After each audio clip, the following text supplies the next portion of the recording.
Y vamos a englobar todo esto para terminar en un punto final. Así que vamos a hacer una oración y vamos a comenzar en esta tarde. Padre, te damos las gracias el día de hoy por la vida que nos das. Agradecemos, Señor, la oportunidad que tú nos das de estar aquí, de escuchar tu palabra, de escucharte a ti, de alabar tu nombre, de poder, Señor, elevar cantos a tu nombre. Pedimos, Padre, en esta tarde, en este tiempo, que tú abras nuestros corazones, que tú nos ayudes a entender lo que tú quieres hablarnos, que tú nos ayudes a comprender, Señor, las verdades sobre las cuales vamos a estar meditando en tu palabra. Pedimos, Señor, por cada uno de los hermanos que estamos aquí presentes. Pedimos por los que nos escuchan en línea, Señor, que cada uno de nosotros podamos entender lo que tú quieres hablarnos, podamos, Señor, comprender tu palabra y no solo comprenderla, sino también ponerla por obra. Padre, que tú hables por medio de mí, que tú pongas las palabras correctas en mi boca para comunicar tu mensaje de manera fiel. En el nombre de nuestro Señor Jesucristo ponemos este tiempo en tus manos. Amén.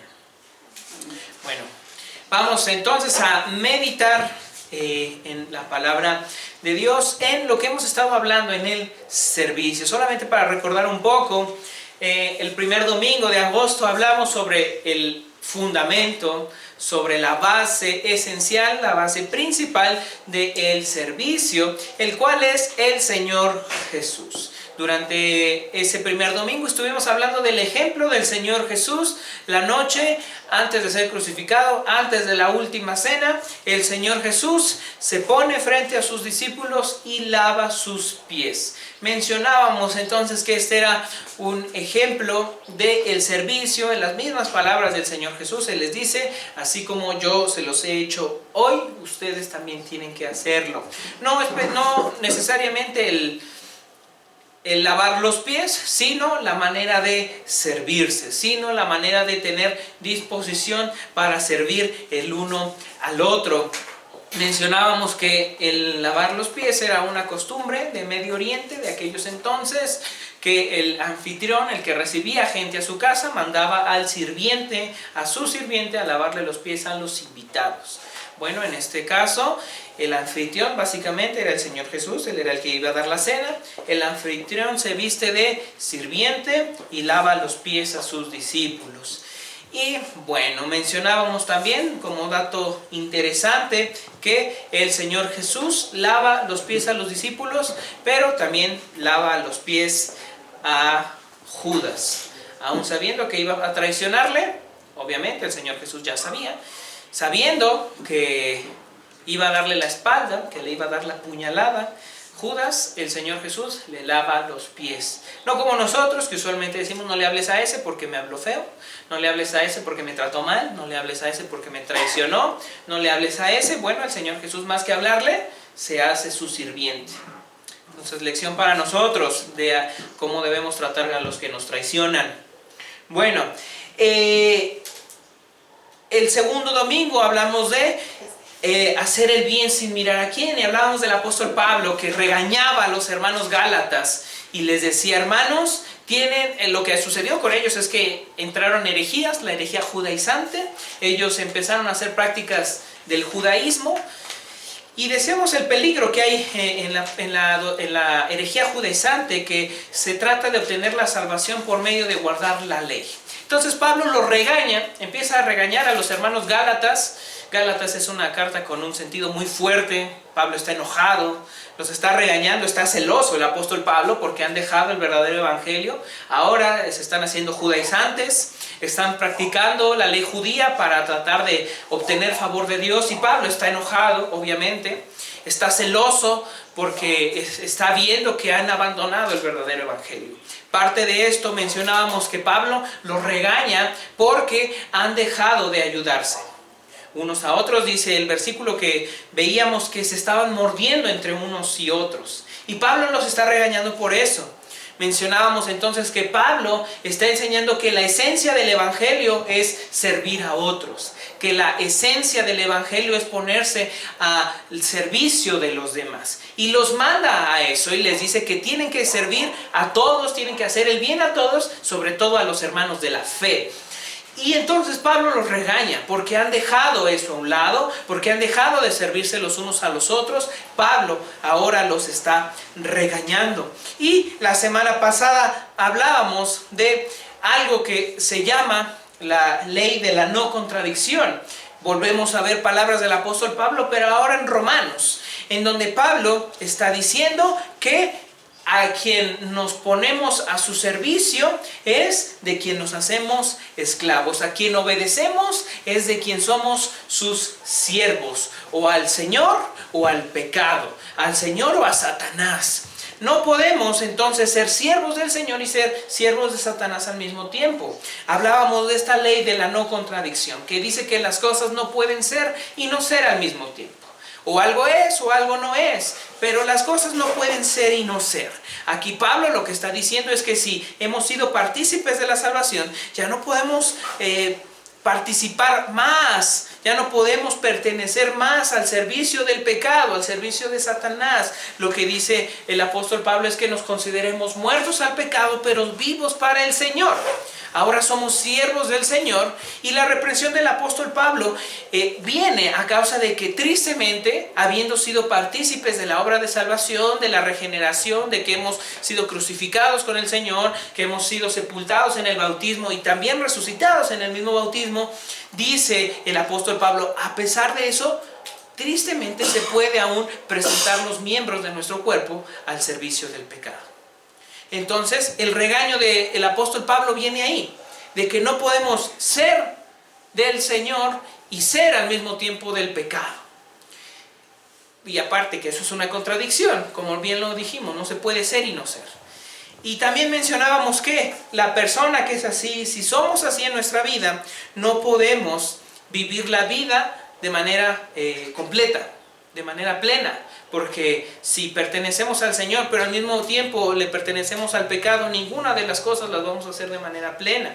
No vamos a poder servir a Dios plenamente porque hay pecado en nosotros, pero tampoco podemos disfrutar del pecado porque tenemos conciencia de que a Dios no le agrada. Eso es una vida a medias, esa es una contradicción. Y entonces el regaño del apóstol Pablo, la exhortación del apóstol Pablo es: no podemos seguir participando de las obras del pecado porque ya no somos siervos del pecado, ahora somos siervos de Dios.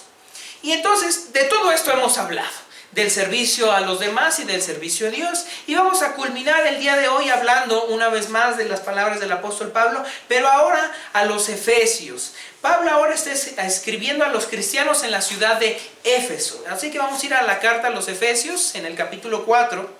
Nos vamos a quedar en el versículo 11. Efesios 4:11. Y mientras usted lo busca, déjeme contarle un poco acerca de la carta de Efesios.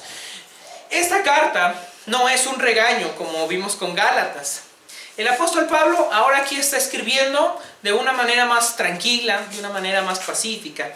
Y está hablando de un tema importante.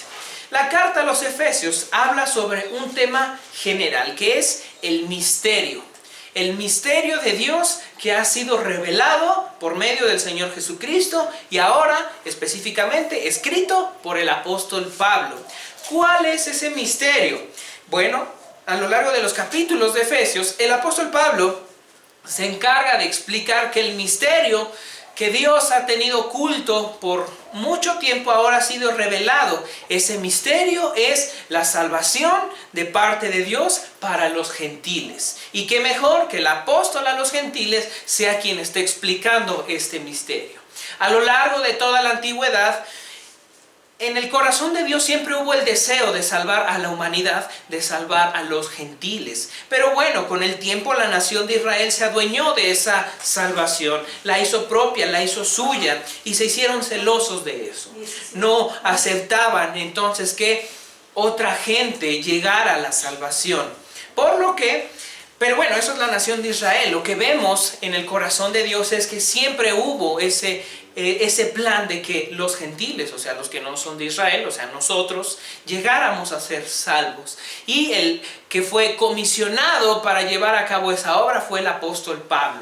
El mismo Señor Jesús lo comisiona como el apóstol a los gentiles, y él es el que se encarga de plantar las primeras iglesias fuera del territorio judío, fuera del territorio de Israel. el apóstol Pablo es el que empieza con esta obra. Entonces, a lo largo de Efesios está explicando este misterio, que ahora ya no es misterio, porque ahora lo está explicando, pero que fue misterio a lo largo de toda la historia. El misterio es que Dios quería salvar a los gentiles. Dios quería salvar a la humanidad. Y entonces, de esto se trata la carta a los Efesios. Fue oculto, no fue tan claro a lo largo del tiempo, pero ahora por la venida del Señor Jesucristo y la comisión de parte de Jesús al apóstol Pablo de ir a predicar a los que no son judíos, es que se vuelve claro esto que fue en un tiempo un misterio. Ahora ha sido revelado, el Señor quiere salvar a los gentiles. Y entonces, mientras está hablando de esto en el capítulo 4, comienza a hablar acerca de la unidad que hay dentro de la iglesia, que debe de haber dentro de la iglesia del Señor Jesús. Empieza describiendo que la iglesia es un solo cuerpo, el cuerpo del Señor Jesús. La iglesia universal, que quiere decir todos los cristianos alrededor del mundo. ¿Qué tipo de cristianos? Bueno, los que verdaderamente han creído en el sacrificio del Señor Jesús, los que han creído que son salvos por gracia. Y por eso Pablo entonces aquí empieza a hablar de esta unidad que hay, que dice ahí en el 4:4, estoy leyendo la Reina Valera 2015, dice de la siguiente manera: hay un solo cuerpo y un solo espíritu, así como han sido llamados a una sola esperanza de su llamamiento. Hay un solo Señor, una sola fe, un solo bautismo, un solo Dios y Padre de todos, quien es sobre todos, a través de todos y en todos. Entonces Pablo está hablando de la unidad de la iglesia, que somos uno en el Señor Jesús, que si verdaderamente hemos creído en Él, que si verdaderamente creemos que Él es Dios, que si creemos que Él verdaderamente ha venido en carne y sangre, que ha dado su vida, que es el Hijo de Dios, que Él es Dios. Si creemos esto, entonces somos parte de su cuerpo.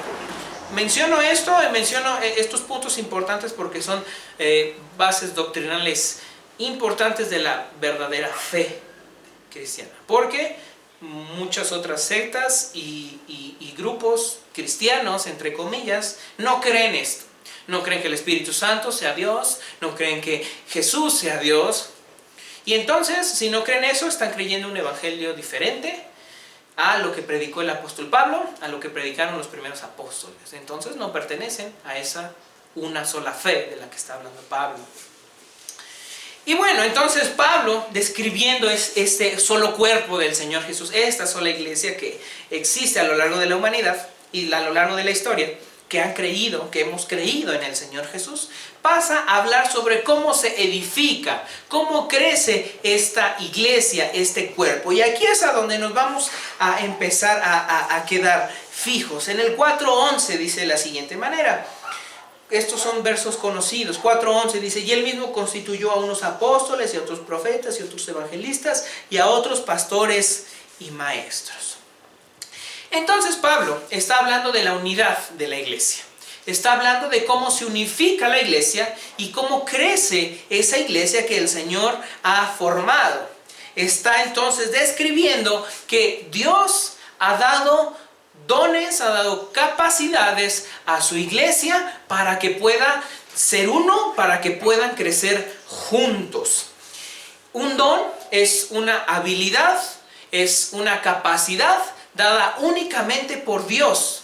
No es una habilidad humana, no es una habilidad aprendida, es una habilidad únicamente dada por Dios. Es una capacidad divina.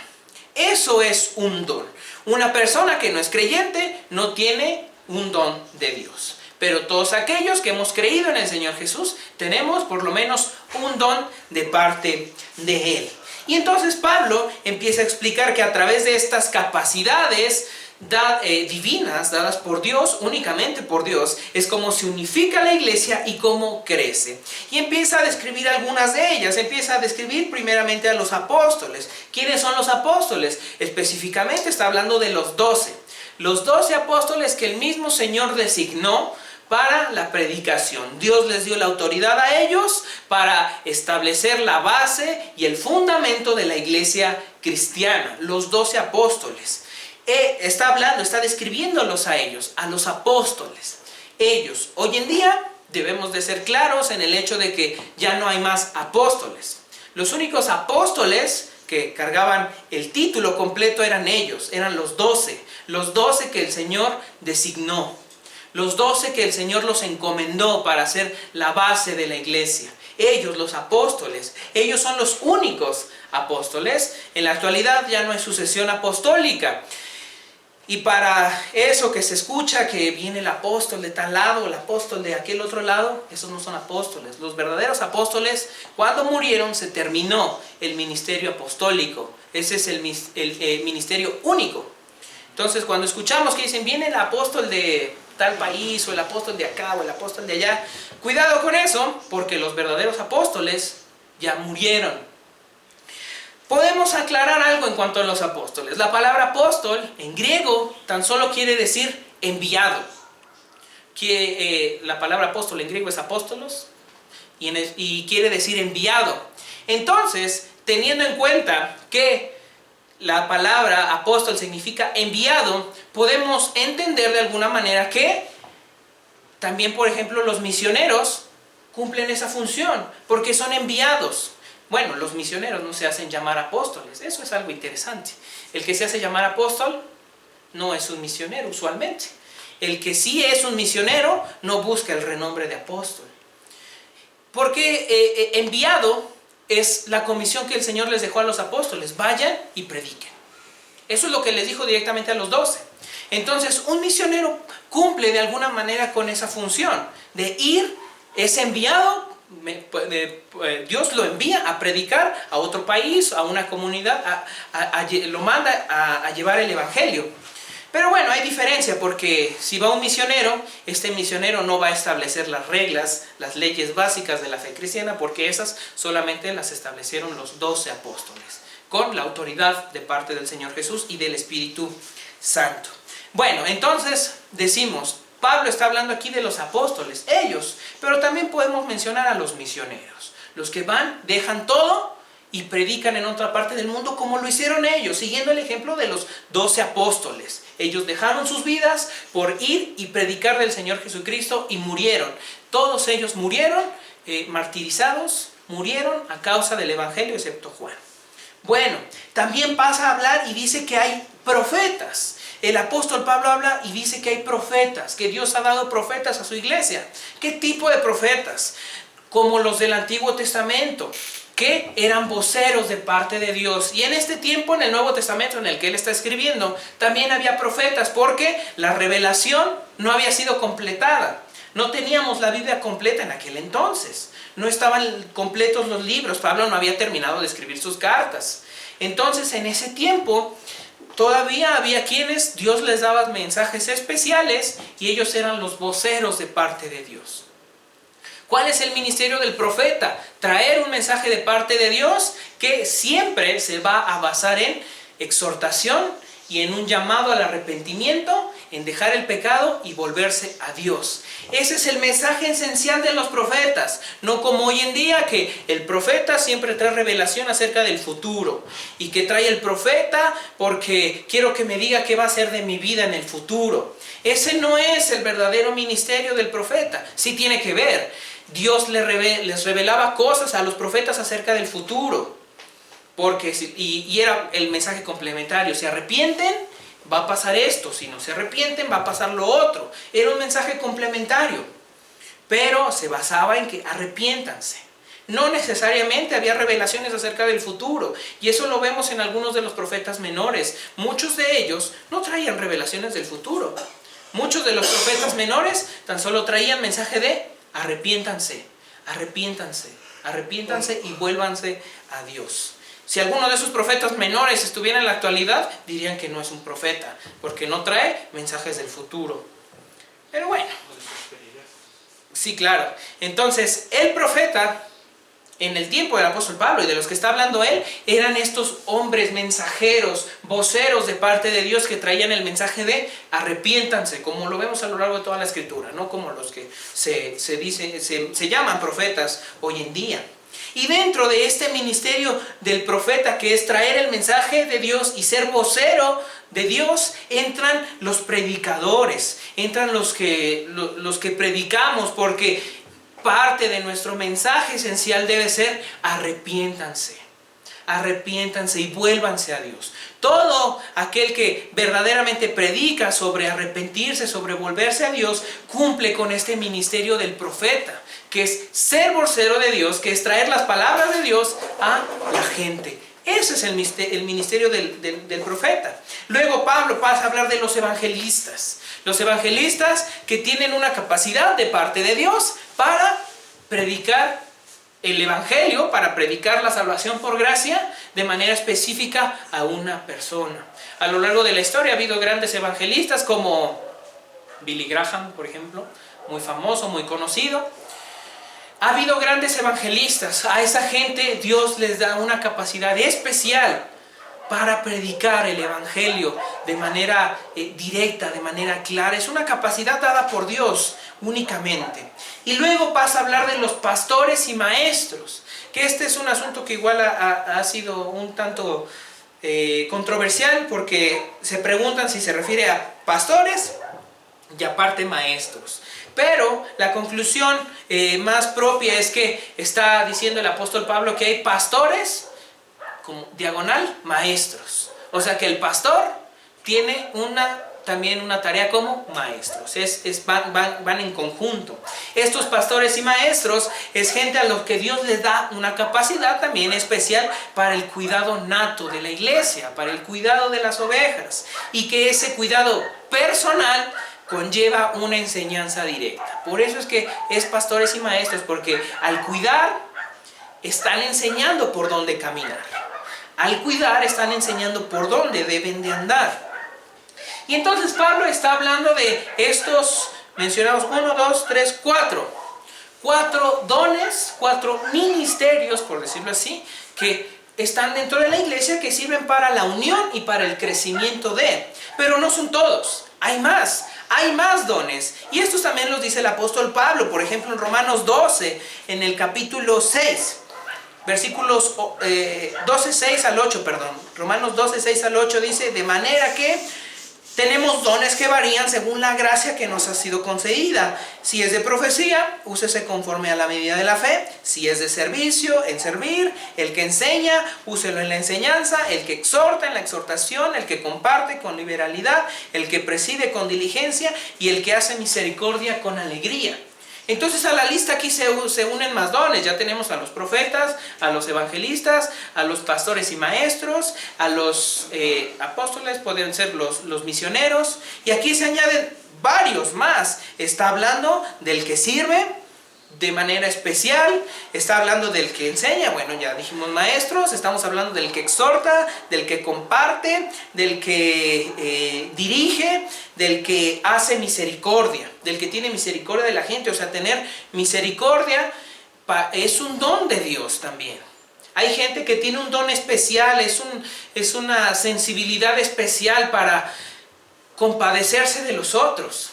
Ese es un don únicamente dado por Dios. Sí, en general todos debemos servir, todos debemos predicar el evangelio, todos debemos llevar la palabra, todos debemos tener misericordia. Eso es en general, pero Dios da ciertos dones especiales a gente, les da sensibilidad aún más profunda y especial para servir. Hay gente que tiene un don especial para servir, que ve oportunidades para servir donde otros no la ven. Hay gente que Dios le da el don de misericordia, que ellos tienen una sensibilidad especial para hacer misericordia donde otros no la ven, aunque todos tengamos en general sensibilidad por misericordia hacia los demás. Pero hay más dones, todavía hay más. Dice Pablo en 1 Corintios 12 al 28, que a unos Dios puso en la iglesia, primero apóstoles, en segundo lugar profetas, en tercer lugar maestros, después a los que hacen milagros, a los que tienen sanidades, los que hacen sanidades, los que ayudan, los que administran y los que hablan en otros idiomas, en otras lenguas. Entonces a la lista se añaden más dones. Entonces hablamos de los que hacen milagros, de los que pueden sanar gente, a los que ayudan, porque entonces ayudar parece ser un don de Dios también, a los que administran, a los que saben manejar cosas y a los que tienen una capacidad de Dios para hablar en otros idiomas. Entonces la lista de dones se está haciendo grande. No, creemos que no son listas exhaustivas, creemos que no solamente son esos, porque algunos de estos se repiten, sino que son capacidades que Dios da para que la iglesia crezca.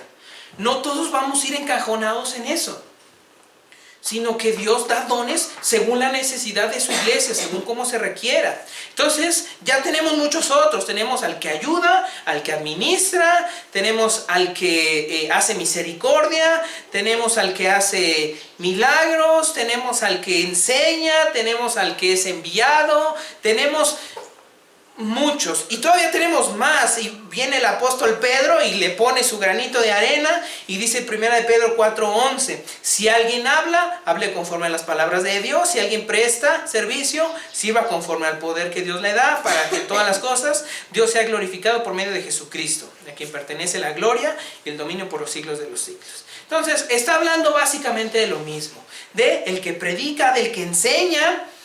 No necesariamente el que se para aquí enfrente, sino el que enseña a otra persona. Eso ya es predicar. El que presta un servicio.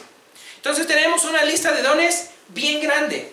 Estamos hablando de los que me enseñan, de los que predican, de los que son enviados, de los que hacen misericordia, de los que ayudan, de... ¿qué otro mencionamos? Del que administra, del que dirige, del que hace milagros, del que hace sanidades, de...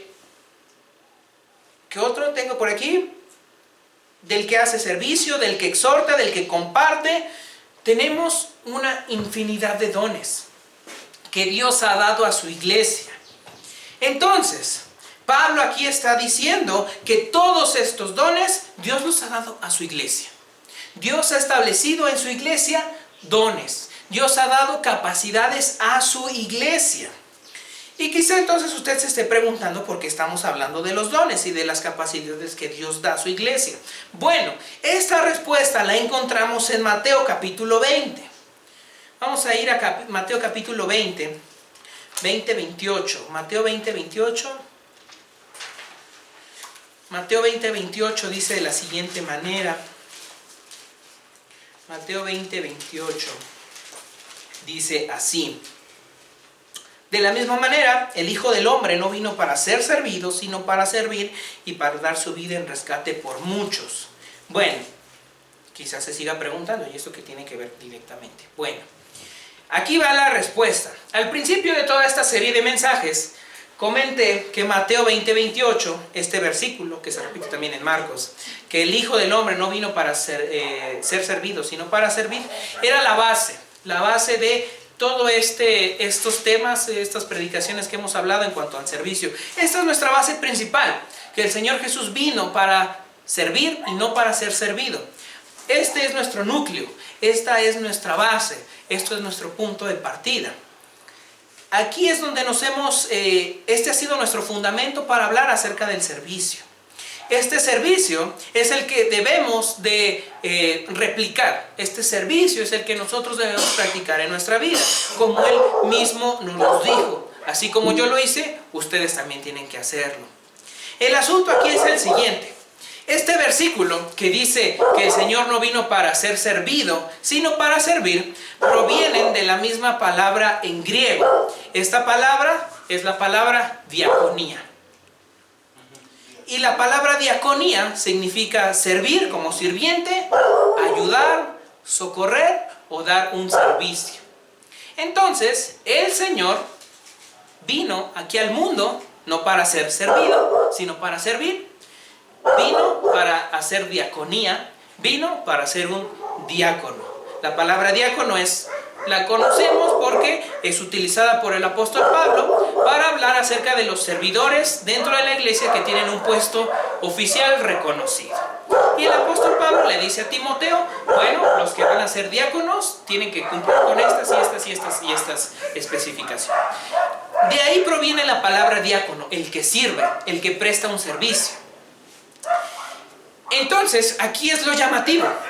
dice este pasaje de Mateo que el Señor Jesús vino a diaconar. Vino no a ser diaconado, sino a diaconar a los demás. Vino a servir a los demás. Esta palabra entonces nos suena familiar. Y ahora regresamos a Efesios 4, en el versículo 12. Habiendo ya explicado lo de los dones y en qué consisten los dones, el 4:12 dice el apóstol Pablo, a fin de capacitar a los santos para la obra del ministerio, para la edificación del cuerpo de Cristo. Lo leo en otra versión, la Nueva Biblia Viva dice, su propósito es que su pueblo esté perfectamente capacitado para servir a los demás y para ayudar al cuerpo de Cristo a crecer. Y la palabra de Dios para todos dice, Él dio esos dones para preparar a su pueblo santo para el trabajo de servir y fortalecer el cuerpo de Cristo. Entonces, aquí viene la conexión. Dios ha dado los dones a la iglesia, Dios nos ha dado dones, nos ha dado capacidades a cada uno de nosotros, si hemos creído en Él, si hemos sido salvos, para poder llevar a cabo, para que la iglesia se unifique y crezca. ¿Cuál es el objetivo de que la iglesia se unifique? Llevar a cabo la obra del ministerio, dice aquí. Esta obra del ministerio que dice el 4:12, ministerio es la palabra diaconía. ¿Ok? Entonces, el Señor ha dado dones, nos ha dado dones a cada uno de nosotros para que podamos llevar a cabo la diaconía. ¿Cuál diaconía? La que Él vino a hacer aquí a la tierra. Cuando vimos que el Señor lavó los pies de sus discípulos, notamos que Él da el mandato de que deben servirse, de que deben diaconarse entre ellos como sus discípulos y entre nosotros también como sus discípulos. ¿Cómo entonces es que llevamos a cabo la obra de la diaconía? A través de los dones. Dios me ha dado un don a mí para que yo lo ponga en práctica y así diaconar a los demás, servir a los demás como Él sirvió. Entonces, Él vino a servir, no vino a ser servido, Él vino a diaconar. Y el apóstol Pablo nos está diciendo que estos dones que Dios ha dado es con el fin de llevar a cabo la misma obra de diaconía que hizo el Señor Jesús. Entonces la diaconía no solamente tiene que ver con los diáconos que tienen una posición oficial dentro de la iglesia, sino con todo discípulo del Señor. Porque así como Él vino a hacer diaconía, dice el Señor Jesús, ustedes deben de practicar la diaconía entre ustedes. Entonces, el don de la misericordia, el de la enseñanza, el del servicio, el de la exhortación, el de la fe, el del profeta, el del apóstol, el misionero que va y predica, y todos los que hemos mencionado, tienen el fin único de servir, de hacer diaconía. Todos tenemos al menos un don de parte de Dios para servir a los demás, para servir a la iglesia, para servir al Señor, para llevar a cabo la obra de la diaconía. ¿Cómo entonces descubrimos cuál es mi don? ¿Cómo sé cuál es mi don? ¿Cómo sé cuál es esa capacidad que Dios me ha dado a mí? Pues poniéndonos completamente al servicio de Dios, como ya dijimos, no podemos ser a medias, no podemos ser y no ser, sino ponemos al servicio de Dios, ¿cómo? Trabajando en su iglesia.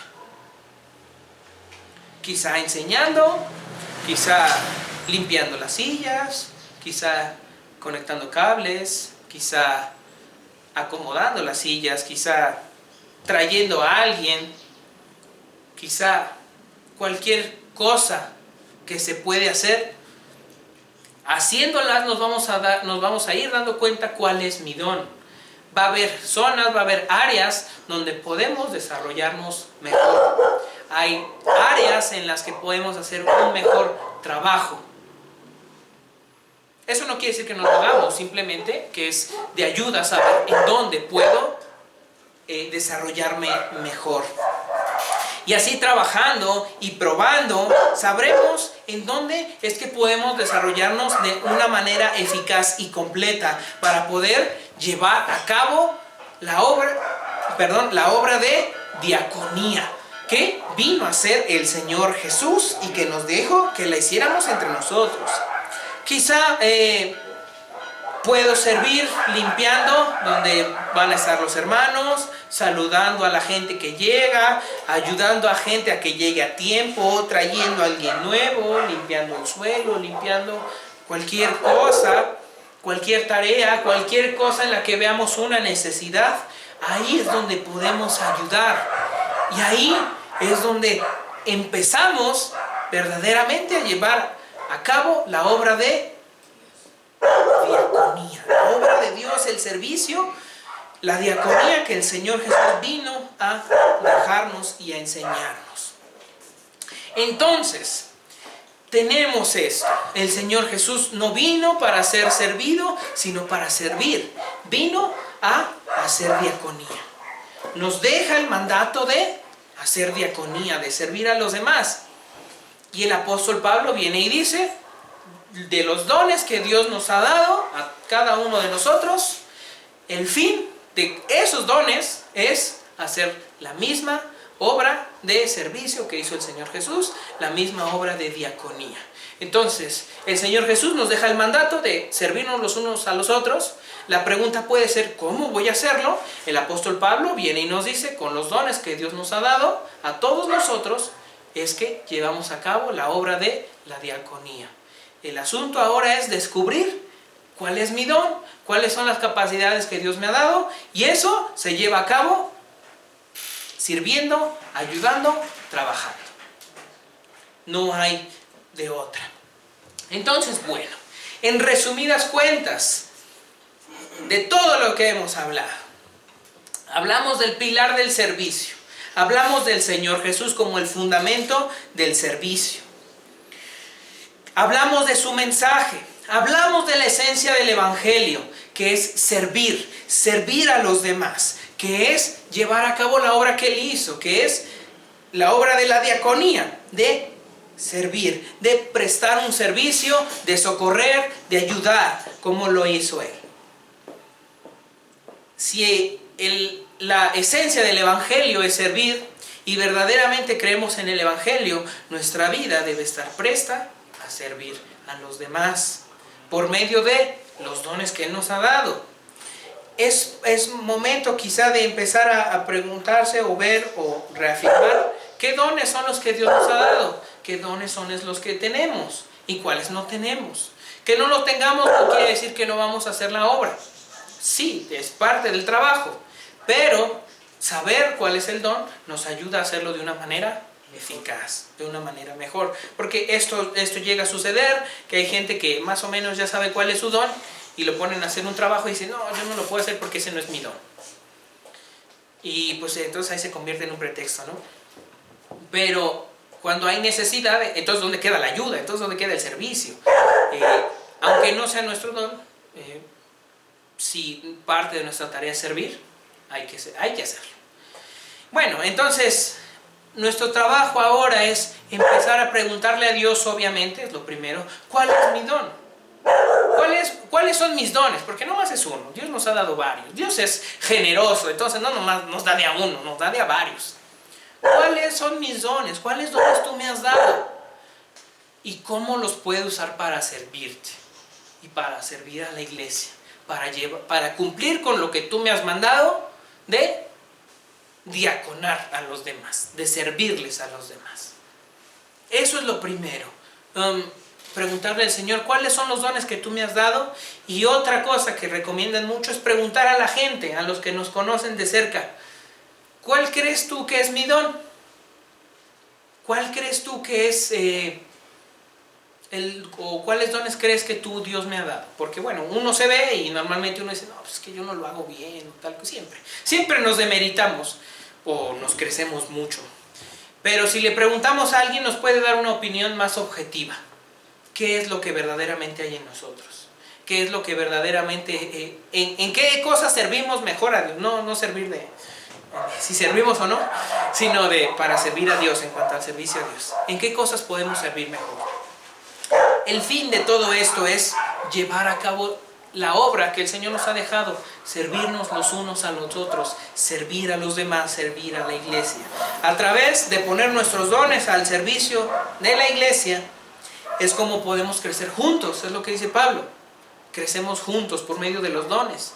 Con los dones crece la iglesia, se edifica, se perfecciona la iglesia. Podemos ser, a través de los dones somos edificados, crecemos, a través del uso de los dones llevamos a cabo la obra del Señor Jesús que nos ha mandado, servirnos los unos a los otros. ¿Qué estamos esperando entonces? Es el momento de preguntar a Dios, acercarnos con otra persona, ¿cuál es el don que Dios me ha dado? Para ponerlo por obra, para servir al Señor, para servir a su iglesia y para que como iglesia cumplamos su voluntad, porque la voluntad de Dios es que la iglesia crezca y nos sirvamos los unos a los otros. Bueno, póngase de pie, con esto estamos concluyendo en esta tarde. Vamos a hacer una oración para terminar. Padre, te damos las gracias en esta tarde por tu palabra. Te damos gracias, Señor, por la transformación que tú has hecho en cada uno de nosotros, por el proceso que tú tienes con cada uno de nosotros, porque hemos sido partícipes de tu salvación y de la regeneración, de la santificación. Hemos sido parte, Señor, de ser vivificados, de ser resucitados, de ser crucificados, de ser sepultados contigo. Y ahora, Señor, nosotros siendo tuyos, siendo tus siervos, queremos, Padre, llevar a cabo esta obra, atender a tu mandamiento, atender a tu llamado de servirnos los unos a los otros. Y ahora que vemos por medio de las palabras del apóstol Pablo que esto se lleva a cabo mediante los dones que tú nos has dado, pedimos, Señor, que tú nos ayudes a saber, a reconocer cuáles dones tú nos has dado para el servicio de la iglesia, para el servicio tuyo. Quizá el de misericordia, quizá el de servir, quizá el de ayudar, quizá el de administrar, quizá el de ir a predicar, quizá el de enseñar. Ayúdanos, Señor, a saber qué don nos has dado tú, qué dones nos has dado tú para servirte, para servirnos los unos a los otros, para llevar a cabo la obra que tú viniste a hacer, la obra de servir y no ser servido. Eso es lo que nos dejas, eso es lo que nos enseñas, eso es lo que nos mandas. Ayúdanos, Señor, a saber cuáles son nuestros dones, a saber, Señor, de qué manera podemos servirte de manera profunda, de manera eficaz, de una manera completa. Ahora que entendemos que somos tus siervos y que no debemos, Señor, estar tambaleando entre ser y no ser, ayúdanos a comprender, a identificar, a saber qué dones, qué capacidades nos has dado tú para llevar a cabo la obra de la diaconía que tú nos has mandado y nos has ejemplificado. Gracias, Señor, por este mes que nos has permitido hablar del servicio, por estas enseñanzas que tenemos acerca del servicio. Pedimos, Padre, tu ayuda, pedimos tu dirección y que, Señor, podamos poner a cabo, podamos poner por obra todo esto, Señor, que hemos aprendido, el poder llevar a cabo la obra de la diaconía que tú nos has dejado. En el nombre de nuestro Señor Jesucristo. Amén.